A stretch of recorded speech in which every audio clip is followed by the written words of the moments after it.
अरे ओ किसान, अरे कहाँ है बे? ओए राम, आजा भाई, अंदर आजा। क्या कर रहा है? मटर पनीर बना रहा हूँ, खाएगा? है सच में? दिखा तो जरा। अबे मूली की सब्जी और रोटी है। अबे हट, मूली की सब्जी कौन खाएगा? हम खाएंगे ना। और तुझे क्या लगा कि मैं सच में मटर पनीर बना रहा हूँ? हाँ, मुझे तो यही लगा था। अबे मेरे भोले चंद, हम गरीबों की किस्मत में मटर पनीर कहाँ?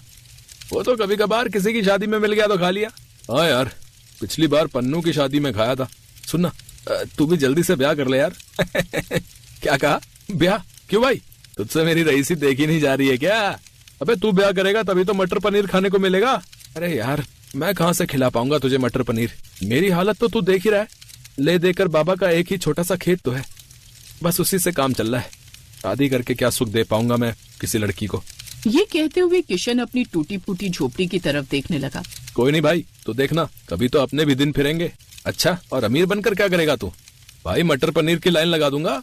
सुबह मटर पनीर, दोपहर में मटर पनीर, फिर रात में भी मटर पनीर, और अगर रात में नींद खुल गई ना गलती से, तो फिर से मटर पनीर। अबे बस कर, पूरी दुनिया के मटर और पनीर खत्म करके ही मानेगा क्या?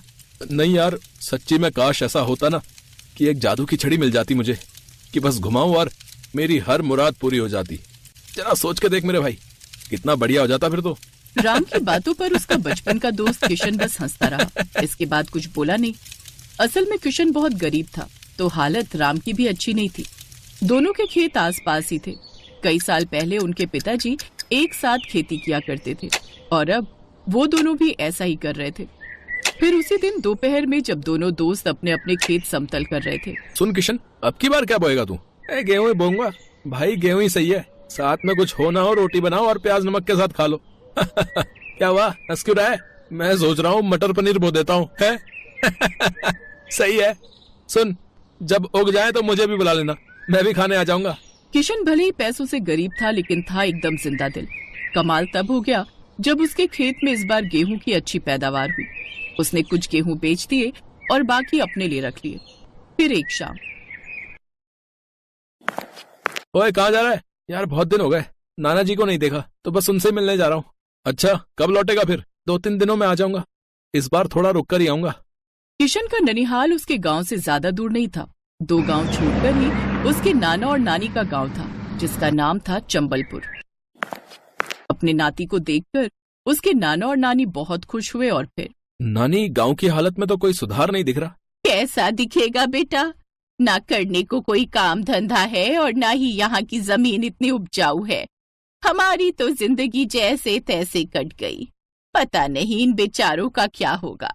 हर घर में माँ बाप अपना पेट काट कर अपने बच्चों को खिला रहे हैं, और वो भी बच्चों को पूरा नहीं पड़ता। बड़ी गरीबी है बेटा, ईश्वर कृपा करे। चंबलपुर की हालत वाकई बहुत दयनीय थी। हर घर में गरीबी थी। लोग खाने के लिए कड़ी मेहनत करते थे, फिर भी उन्हें पर्याप्त खाना नहीं मिल पाता था। कुछ ऐसी ही तस्वीर किशन के गांव आनंदपुर की भी थी। पर ना तो किशन अपने गांव की हालत सुधार सकता था और ना ही चंबलपुर के लिए कुछ कर सकता था। 2 दिनों तक नाना नानी के पास रहने के बाद वो अपने गांव आनंदपुर आ गया। रात में उसने अपने लिए दाल रोटी बनाई, और जैसे ही वो खाना खाने वाला था, तभी उसे बाहर से किसी की आवाज आई। कोई है क्या? एक बार आके तो देखो सेठ, बाबू फुल किराक इंटरनेशनल फ्लेवर उतार के लाया है। बाबूराव गादी रोय का कुत्ता है साला। प्रणाम बाबा, खुश रहो बच्चा। मैं कई दिनों से भूखा हूँ, पेट में अन्न का दाना भी नहीं गया। कुछ खाने को मिलेगा? हाँ हाँ बाबा, आइए ना, आप यहाँ बैठिए। किशन ने झट से साधु के लिए दरी बिछाई, और फिर थोड़ी ही देर में किशन साधु के लिए वो दाल रोटी लेकर आ गया जो उसने अपने लिए बनाई थी। साथ में उसने प्याज भी रख दिया। साधु ने बड़े चाव से खाना खाया, और जब उनकी भूख खत्म हो गई। बच्चे, भगवान तुम्हारा भला करे, तुमने एक भूखे साधु को खाना खिलाया है। वैसे नाम क्या है तुम्हारा? जी किशन नाम है मेरा। बेटा किशन, तुम्हारे लिए तो भोजन रखा है ना?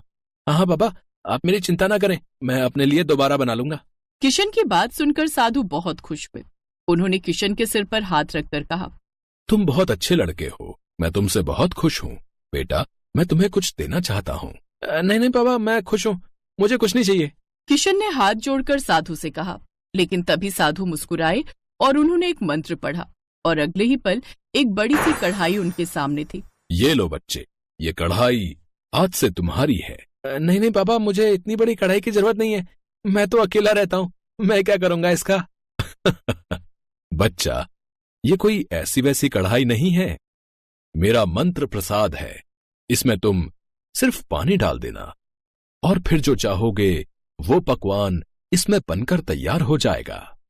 इस कढ़ाई की वजह से तुम्हारी पूरी रसोई जादुई बन जाएगी और उस जादुई रसोई से तुम कभी किसी को भूखा नहीं लौटने दोगे। ये मेरा अटल विश्वास है तुम पर। साधु की बात सुनकर किशन की आंखें खुली की खुली रह गई। उसने फौरन साधु को प्रणाम किया और फिर पापा एक बात कहूं? बोलो बच्चा, मुझे ऐसी ही एक और जादुई रसोई चाहिए। लालच करना अच्छी बात नहीं है बच्चा। नहीं नहीं पापा, इस कढ़ाई से मैं आनंदपुर के लोगों को खाना खिलाऊंगा और दूसरी रसोई मैं चंबलपुर में बनाऊंगा। वो मेरे नाना नानी का गांव है, वहां बहुत गरीबी और भुखमरी है।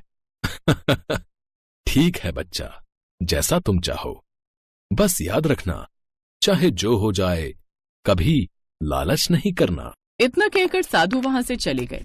उनके जाते ही किशन के आंगन में अब एक और कढ़ाई थी। किशन झट से दोनों कढ़ाइयों को अपनी रसोई में लेकर गया। वहां कढ़ाई रखते ही उसकी रसोई जादुई हो गई। रसोई की हर चीज चमक रही थी। किशन ने झट से एक कढ़ाई में पानी डाला और ऐसा करते ही जादुई रसोई ने कमाल दिखाना शुरू कर दिया। उसने पहली बार उस कढ़ाई से मटर पनीर बनाया और फिर उसने राम को भी बुला लिया। राम, मेरी बात ध्यान से सुन। मेरे पास ये 2 कढ़ाई हैं, मैं इनमें से एक को यहां रखूंगा। तू कल से इसमें खूब सारा खाना बनाना और लोगों को खिलाना, और दूसरी कढ़ाई से मैं अपनी नानी की रसोई को जादुई बना दूंगा और फिर मैं वहां के गरीबों को भी मुफ्त में खाना खिलाऊंगा। ठीक है भाई, पर तू यहाँ आता तो रहेगा ना? हाँ, मैं हर 2 दिन में आता रहूंगा। राम ने वैसा ही किया जैसा किशन ने बताया था। गरीबों को मुफ्त खाना खिलाना शुरू कर दिया। उधर चंबलपुर में किशन ने उस कढ़ाई की मदद से अपनी नानी की रसोई को जादुई बना दिया। वो दिन भर कढ़ाई में पानी डालकर खाना प्राप्त करता और गरीबों को भरपेट खिलाता। ऐसे ही कई महीने बीत गए। दोनों गांव में अब कोई भूखा नहीं सोता था। फिर एक दिन किशन अपने गांव आनंदपुर आया तो उसने देखा पूरा गांव बाढ़ में डूबा पड़ा था। ये देखकर किशन बहुत घबरा गया। हे भगवान, ये क्या कर दिया? ये किस बात की सजा दी है आपने मेरे गांव को? किशन का इतना कहना था कि तभी उसके बगल में वही साधु प्रकट हुए। ये लोग अपनी करनी खुद भुगत रहे हैं। बाबा आप, लेकिन इन्होंने क्या किया? तुम्हारे दोस्त के मन में लालच आ गया था।